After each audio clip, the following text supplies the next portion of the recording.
Since the early times, humans have sought ways to make traveling faster and more convenient. First, we invented the wheel, then carts and wagons, the steam power, and then the internal combustion engine. With it, mobility became a critical economic factor and essential to leading a comfortable life. However, the desire for an easy and hassle-free life fulfilled by mobility comes with its own set of consequences. As a result, we all are facing issues like congestion, pollution, lack of adequate parking facilities in developing cities. With this, the world is set to experience key changes in the mobility sector. Ideas that seem to belong only to the realm of science fiction are being made a reality. The global automotive industry is on the verge of disruption. With the future mobility of the global landscape changing, technology and innovation, both these words will become key to remain competitive. As a component industry, we are a business to business, and we would obviously like to give world-class quality, remain competitive, and add value to our customers. So OEMs are also looking at future trends, be it EVs, be it hybrids, be it alternate fuels, and of course, the most relevant is the basic of the industry, which is ICE engines as well. I think as component industry, we're looking forward for a technology agnostic roadmap so that we are able to give value to our customers. The four technology-driven trends, electrification, shared mobility, connectivity, and autonomous driving are leading the automotive industry to this disruption. These trends will shift markets and revenue pools, change mobility behavior, and build new avenues for competition and cooperation. The future mobility is about striving towards environment-friendly, integrated, automated, and personalized travel on demand. The Indian automotive industry, the fourth largest industry in the world, has started to experience these effects of global disruption. However, out of the four emerging trends, electrification is of importance and might significantly impact the auto OEMs and auto component manufacturers. E-mobility has arrived in India. India has great expectations of achieving high level of penetration in e-mobility by 2030. Indigenously, the Indian mobility industry has been witnessing a silent revolution since electric rickshaws were first spotted in Delhi in 2010. Market scenario, we see it shifting towards from ICE engines to electrification. We have reinforced our focus on electronics and mechatronics, and we have also made a new business unit which will be called as electronics and mechatronics, focusing on the recent shift in the market that we are witnessing now. Although the good news is that policymakers are trying to seriously consider it, and the social circle across the nation is making EV a buzzword. However, till date, there has been very little penetration, as EV today are undergoing a typical vicious circle of high cost, low demand, low supply, and lack of infrastructure. And the biggest hurdle for buyers looking to go electric is the current high price of EVs.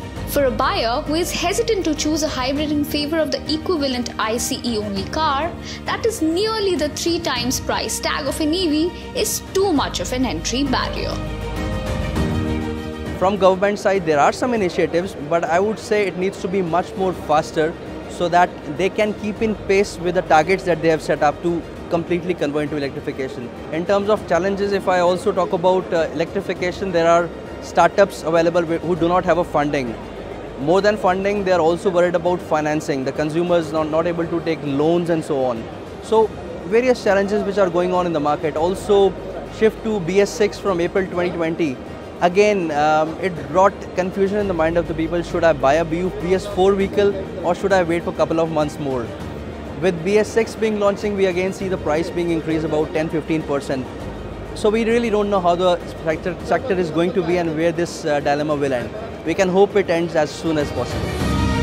Although, looking through the future of mobility, some companies have gone long all the way in the electrification space. A Pune-based company is transforming the old cars into electric cars by replacing the basic systems.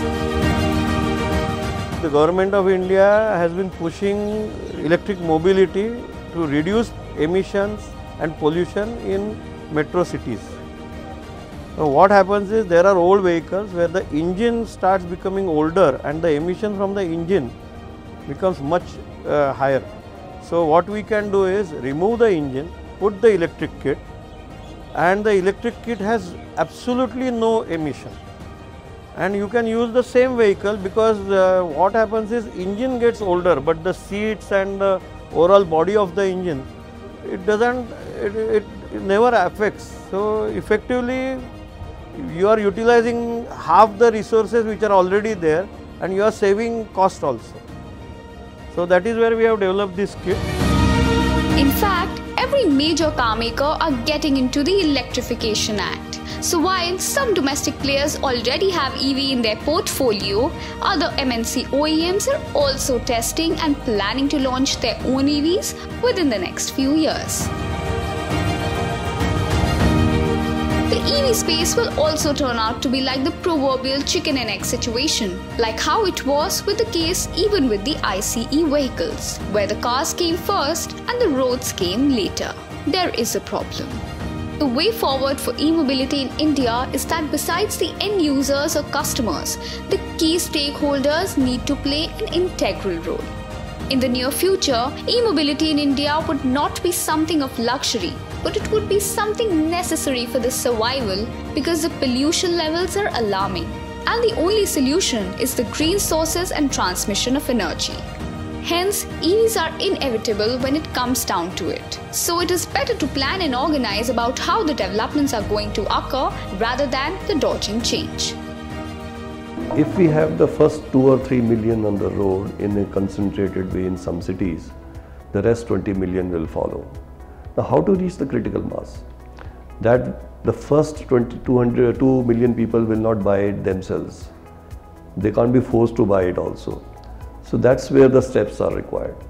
So financing, awareness exercise, and a bit of pressure, a bit of mandating, not for the retail customer, but for the businesses. Why can't we have a clean air campaign along with the Swachh Bharat campaign, and government says, buy electric, we are with you, it's good for your pocket and it's good for the country. It's clean air campaign. One last step is, if somehow we can build a price parity, bring a price parity for a year or two, and if somebody walks in to buy a petrol two-wheeler or electric two-wheeler, it is at the same price. Imagine, and if the government announces that it is only for 1 year, industry supports it behind it with more products and bit of more losses, there will be queue of people who will then buy. So obviously, some drastic, radical breakthrough steps need to be taken to create the first level of adoption. So undoubtedly, an integrated policy on future of mobility with a focus on zero-emission mobility is the call of the hour. The future of electric mobility is here and is here to stay, evolve and widen its reach.